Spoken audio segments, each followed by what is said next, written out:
Hello. Ça va comment tu vas? Vous allez bien? Et la journée? Ça va? Alhamdulillah. Mais, monsieur Anne. Merci pour l'accueil. Anna Guy, où est notre Anna Guy? Guy, bon. Non, tu l'as eu? Ok. Il est un petit là, il est dans une...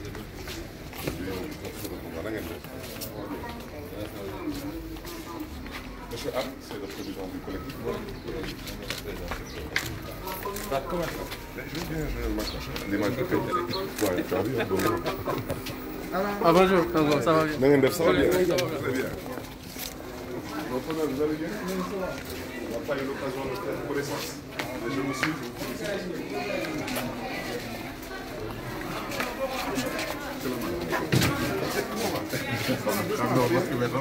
Avec nos masques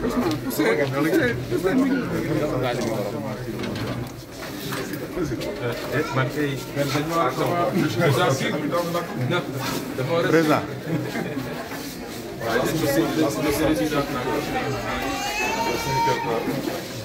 C'est un centre qui a quelques salles polyvalentes. Il est sous la gestion de la mairie de Dakar. Donc le maire de Dakar, Madame Moussa, m'a donné bien voulu de mettre à notre disposition. Et on a proposé donc au collectif des dégâts de terme sud. Donc ils sont là. Donc l'objectif maintenant c'est d'essayer de voir avec toutes les bonnes volontés comment aider toutes ces familles à pouvoir donner leur dignité. C'est un centre culturel, ce n'est pas un... Et tu verras toi-même, hein, quand on fera la visite, tu verras toi-même les enfants et tout, ce sont des enfants qui ont l'âge d'aller à l'école. Donc les parents viennent sur la rentrée des classes pour bientôt. Il faut que ces gens puissent retrouver leur dignité, retrouver un foyer et que les enfants puissent étudier normalement. Donc c'est la raison pour laquelle on a proposé le lancement d'un téléphone. Et je sais que Yosso Diapétamine est l'âme sonore. Aussi bien les Sénégalais d'ici que de la diaspora, comme il s'agit de l'armée sénégalaise, il s'agit de l'image de l'armée sénégalaise, il s'agit de l'image du Sénégal et de la dignité de ses familles. Donc je pense que tout le monde doit s'impliquer. L'objectif c'est vraiment de leur permettre de pouvoir sortir d'ici et dans un premier temps de retrouver un toit en attendant de voir comment l'État compte régler cette situation et la sécurité. Parce que moi, personne ne me fera croire qu'on peut expulser autant de familles sans aucune mesure d'accompagnement. Personne. Et ils ont annoncé par le biais du ministre des Forces armées que le président va débloquer une enveloppe de 800 millions. Et ils ne sont pas encore capables de payer cette enveloppe si elle sera nature en espèces et dans quelles conditions cette somme sera décaissée. Il semble qu'ils veulent proposer à ces familles des logements dans le programme de recasement. Excusez-moi, dans le programme de 100 000 logements que le président de la République a initié. Mais bon, ce programme, je ne peux pas trop me prononcer parce que pour moi, c'est comme tous les autres programmes de l'État. On nous avait promis de terre, il n'y a pas encore de terre. Donc quand on nous promet aujourd'hui 100 000 logements, et ces familles-là, malheureusement, n'ont pas trop le temps d'attendre ces 100 000 logements. Je pense qu'aujourd'hui, il y va de notre responsabilité de pouvoir les aider, comme j'ai déjà dit avec le Téléthon. Et que tous les Sénégalais qui peuvent éventuellement sensibiliser le pouvoir exécutif sur la nécessité de mettre à la disposition de ces familles un toit qu'ils le fassent. Parce que je pense plus que l'État le doit à ces familles, le service rendu à la nation. Bon, peut-être M. Anne va rajouter. Donc, alors, remercie aussi, il y a déjà des bonnes volontés qui viennent aider en espèces, en nature et tout. Et puis, je pense que le Téléthon sera un succès. Donc, M. Anne peut-être vous expliquera aussi certaines réalités qu'ils rencontrent et qu'ils vivent. Et puis, on te remercie vraiment d'être déplacé. Parce que ça, c'est une marque de considération, c'est une marque de respect. Au-delà de ces familles, mais envers l'image de l'armée de Femme Solo. Parce que je reste convaincu aujourd'hui que ce qui s'est passé ici, moi je ne suis pas là pour parler du droit ou pas, mais je sais que ce qui s'est passé, il n'y a aucune morale là-dedans. J'étais comme ça des familles à la porte, en pleine pandémie, et tu verras quand même les conditions dans lesquelles vivent ces familles, en pleine pandémie comme ça, avec des enfants et des personnes âgées. C'est totalement irresponsable. Monsieur Anne, peut-être si vous voulez nous faire un tour. Y aller.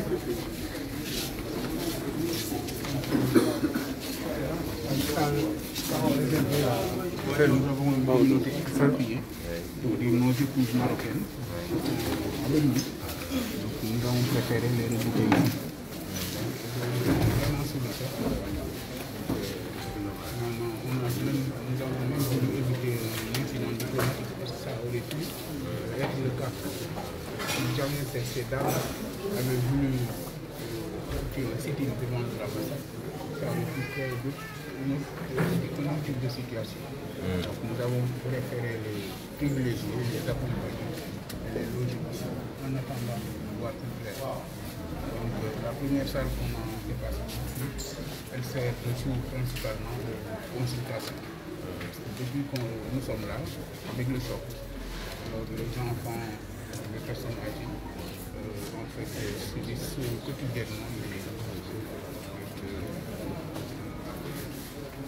petites maladies. Évacuées au niveau de la structure souvent. Comme il a si bien dit, nous avons des accompagnants à la Croix-Rouge, un team bénévolat qui nous accompagne tout ce qui est alimentation. Voilà. Et avec les qui sont derrière un problème de défense.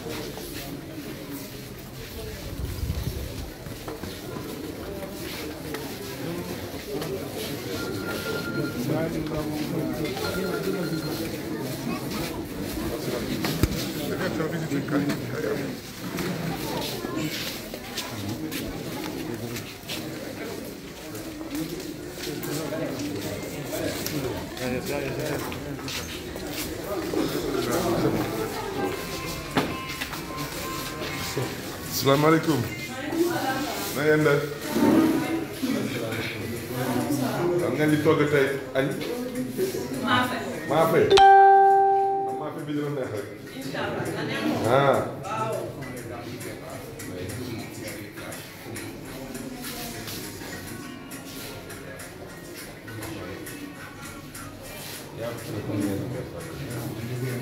Présentement, les familles, les personnes qui ont besoin vont avoir quelque chose comme 400 à 500 personnes. Nous avons commencé à... Il y a des gens qui sont allés très loin, n'ont pas encore eu le temps de rejoindre. Ceux qui ont besoin, dans 2 jours, il y en a qui vont au travail. Donc,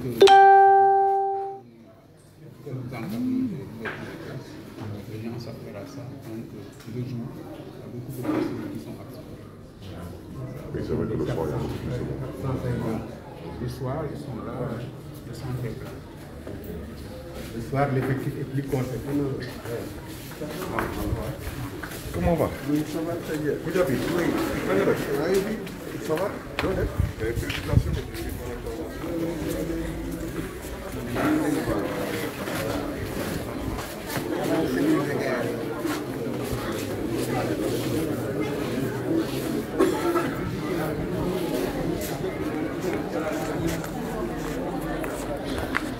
Une grande salle qu'on a mis à la disposition des personnes âgées, disons des malades. Donc une salle climatisée, là voilà.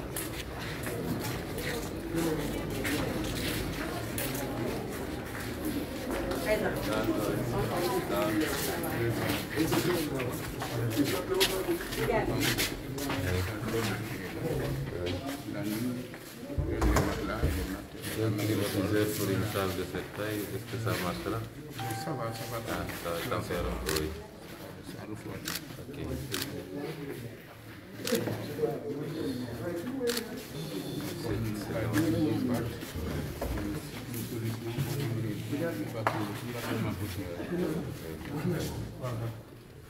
Voilà, donc c'est là, il y a des matelas. Cette salle, c'est là où les enfants se couchent. Dans la salle des enfants. Les personnes âgées, les malades, on les amène ici la nuit. Oui, donc c'est la seule salle climatisée du centre. Dans les autres salles, il y a des ventilés, ça va quand même. Ah, d'accord. Ici, il y a quoi? Il y a quelques dizaines de personnes qui se couchent ici. Oui. Ils mettent les notes là, même le sol. Ça va quoi, juste là, ça va.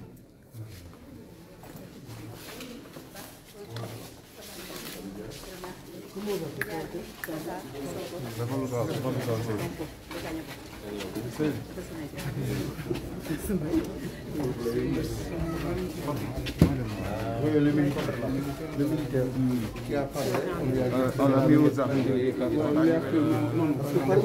y a des gens qui sont encore en activité.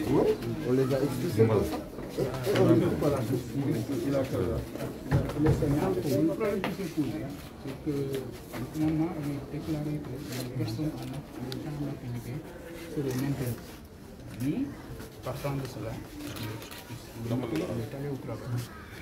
Alors, on l'a rappelé pour lui dire que sa famille était en train d'être expulsée. Il est revenu et sous le choc, il a trouvé les caméras devant le domicile. Les autres collègues en activité étaient libres. C'est ce qui l'a poussé quand même à faire une petite déclaration. Et c'est à partir de cette déclaration qu'il a été arrêté. Et on aurait entendu dire que la procédure était en cours pour sa libération. Donc, on est en train de tout faire pour la casser.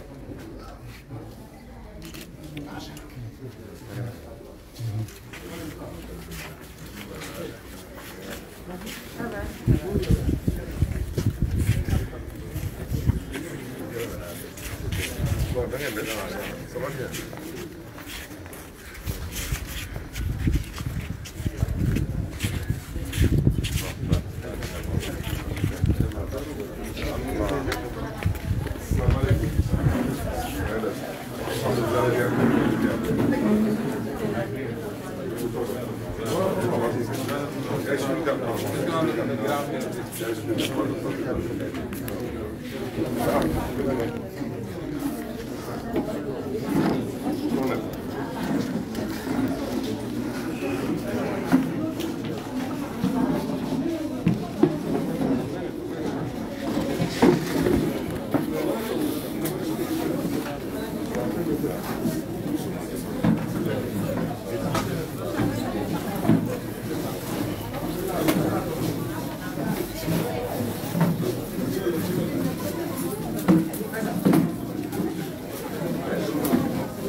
C'est bon.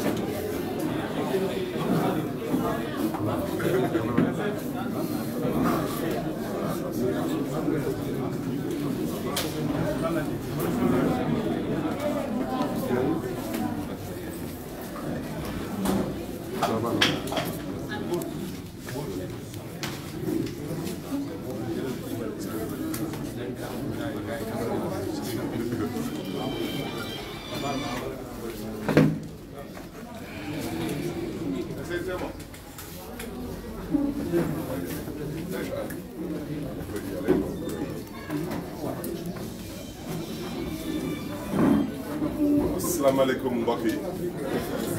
S'il vous plaît, vos portables, éteignez ou bien vous mettez ça sous vibreur. Vibreur, daf leen portable yi vibreur. Asalaamaaleykum mbokk yi. ñu ngi dellu si waat leen di masuwaat bu baax a baax.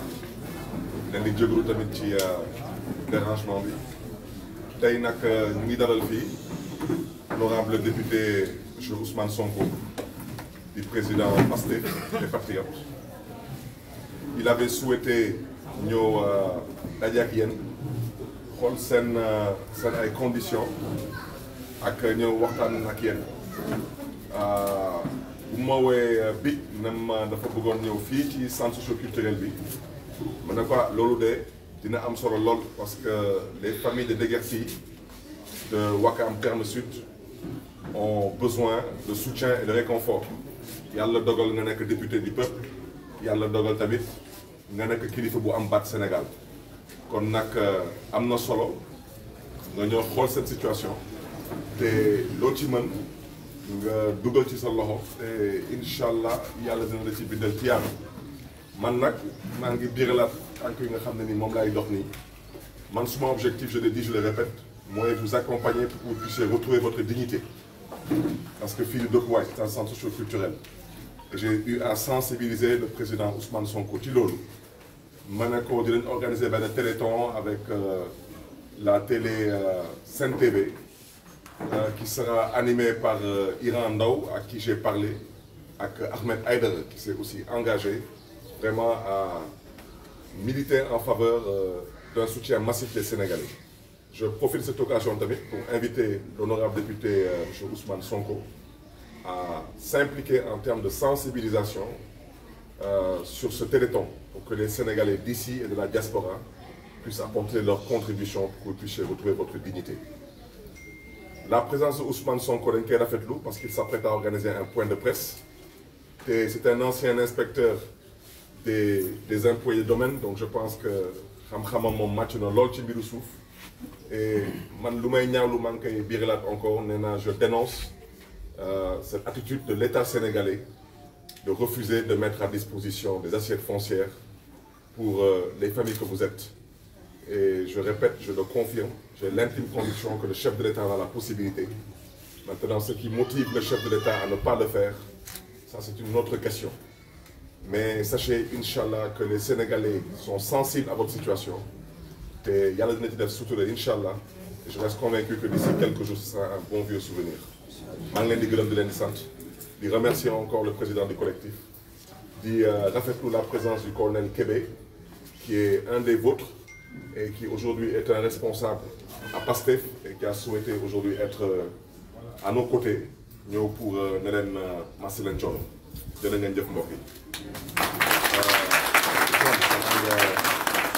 prendra la parole donc tu verras ici hein, tu as un mutilé de guerre en face de toi donc comme je dis il n'y a que sous cette république qu'on voit des mutilés de guerre qui sont humiliés mais yàlla baax na merci.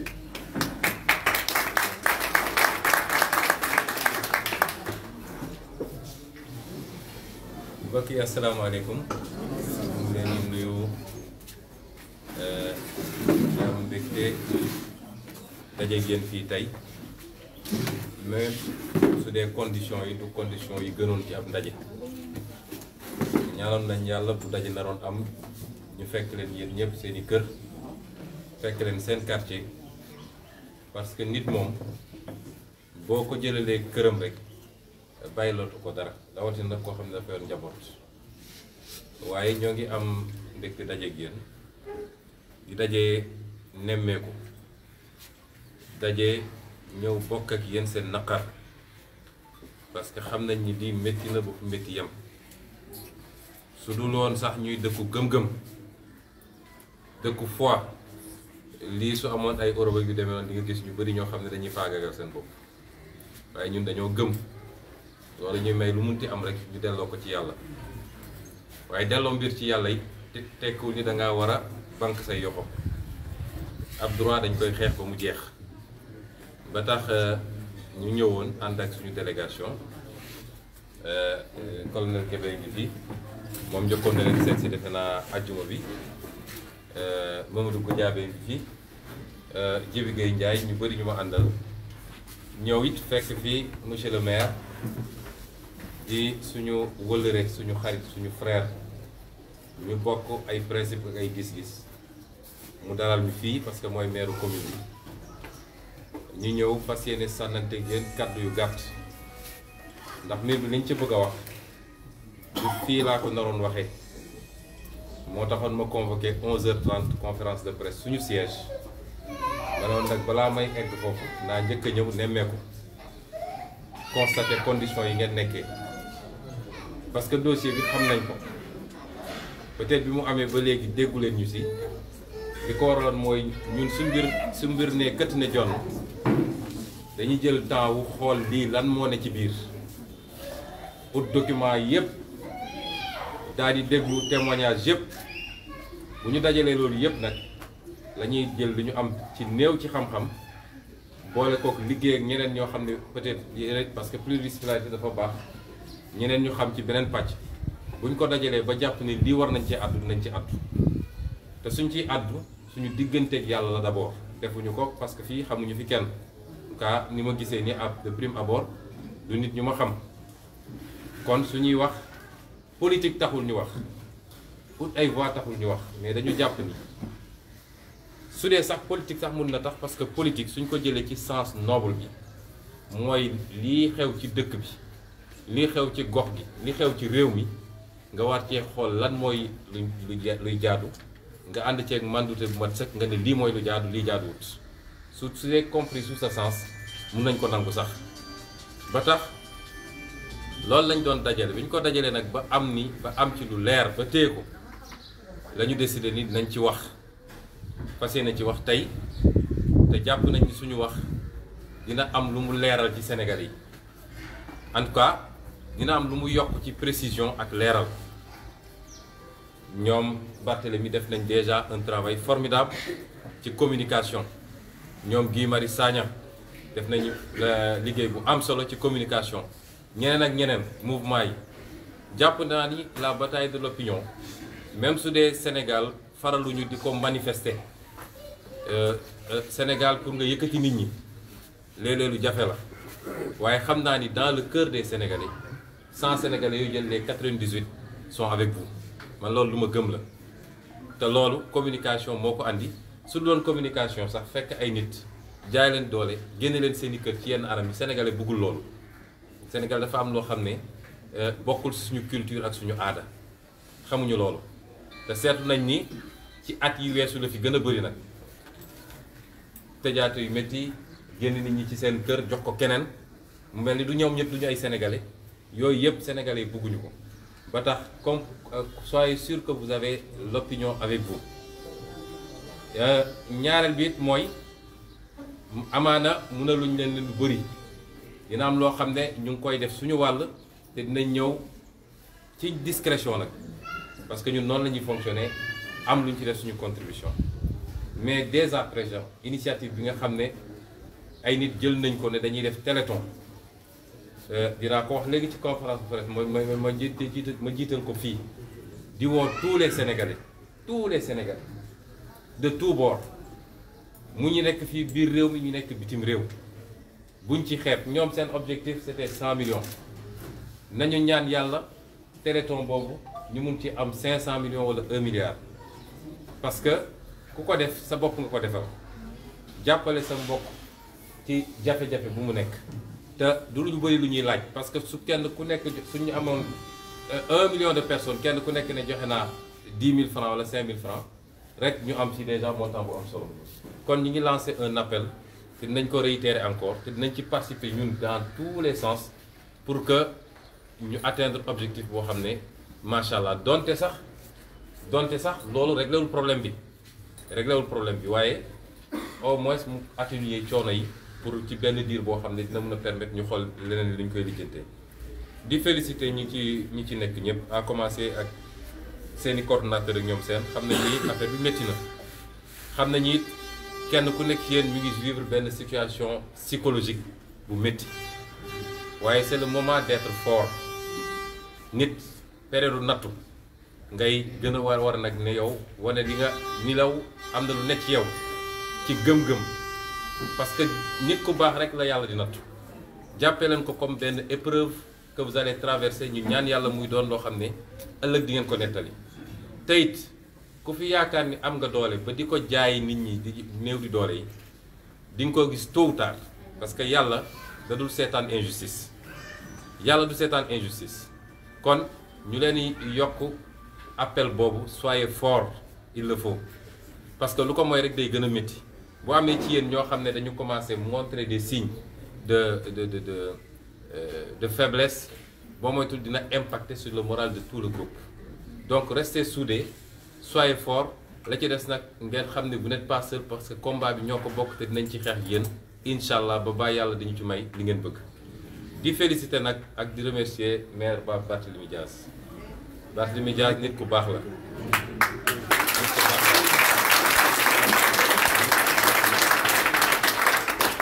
nit ku baax la, nit ku dëggu la, nit la koo xam ne Sénégal yëpp dañu war a fier ci moom. Ndakaaru dañu war a am fierté ci moom parce que su doomu Sénégal ak doomu Ndakaaru yëpp meloon nii def naa dinañu avancé. munoon na ne peut-être sax du sama mairie ndax fële la Wakam waaye jël na responsabilité am jóg dox ci li mu ci war a dox te def ko lu dul ngir yàlla. kon je le félicite ici et je réitère ce que j'ai toujours dit. Sénégal nag dëggu fi moo xaw a métti yenn saa yi lu ne dinañ ko wax dafa dëgër wax dafay agressé dafay lii waaye gis nga injustice dëgg-dëgg koy xeex foo jaar yenn saa yi nga dëgër parce que léeg-léeg xol bi mooy manifesté wu. kon ñu ngi koy félicité di ko gërëm ak ñëpp ñu ko jàppale ci lii je crois que maire Soham Wardini ñu jàpp na ci également mais ñu ngi koy félicité bu baax di leen wax ni nag bu soobee yàlla liñ ci war a wax yëpp ba Sénégal yëpp dégg ko.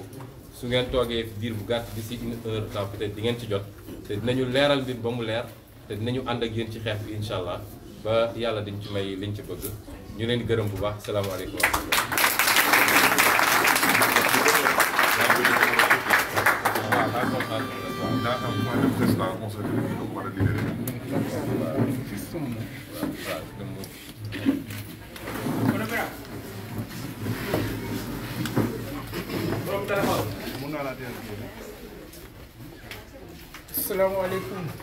asalaamaaleykum mbooloo mi ñun collectif des habitants du Terme Sud ñoo fi dalal tey honorable député Ousmane Sonko ànd ak monsieur le maire Barthélémy Dias, colonel Abdourahim Kébé ak Goudiaby conseiller municipal à Ouakam ak délégation bi ñu àndal yépp. ñun nag collectif des habitants du Terme Sud ginnaaw li nga xam ne moo dal suñu kaw keroog mercredi 30 septembre ñu ngi dolli di sant yàlla di gërëm aussi ñi nga xam ne bi mbir mi xewee jàpp nañ ci te yàlla rekk tax. lii nag di injustice boo xam ne man sama position coordonnateur mën naa wax ne àddina yépp naqarlu nañ ko donc ñu bari waxtaan nañu ak man jokkoon naa ak ñoom ci biir réew mi ak ci bitim réew donc li ci des rek mooy ñi nga xam ne honorable Ousmane Sonko ak monsieur le maire Barthélémy Dias collectif bi yëpp ñu ngi leen di gërëm di leen sant di leen ñaanal yàlla seen taxawaay yal na ko yàlla yokk yal na yàlla yokk seen mën-mën yàlla yóbbu leen ba fi ngeen xam ne moom ngeen yaakaar moom ngeen bëgg yàlla yóbbu leen ci jàmm ak salaam di ñaan yàlla nag liñ fi wax yëpp bu fekkente ne lu safaan la yàlla nañ ko yàlla jéggal. Honorable député dafa am point de presse léegi dañ koy libéré mu dem jërë ngeen jëf.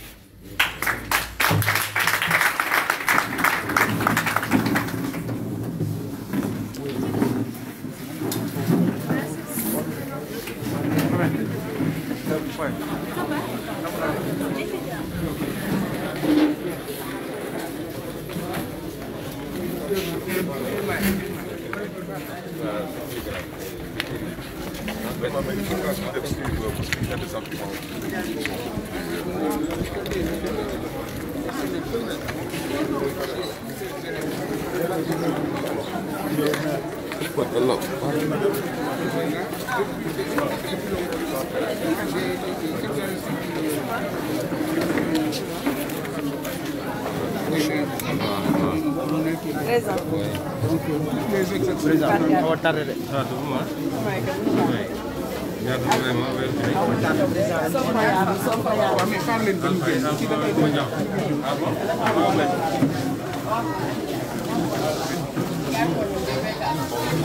Ah bon?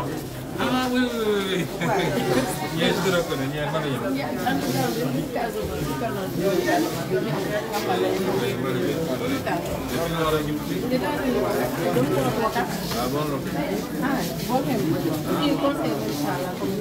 Avec Rendé, Michel.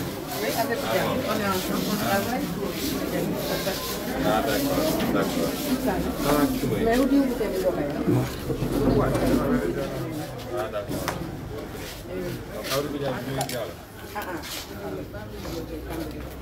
Mais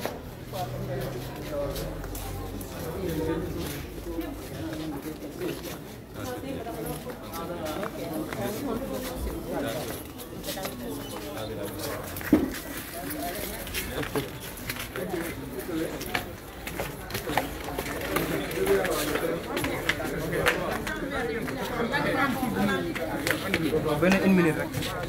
Dem leen ci conférence, ñëw leen ci conférence de presse. Aussi. Télé di foofu nag buuxante la de.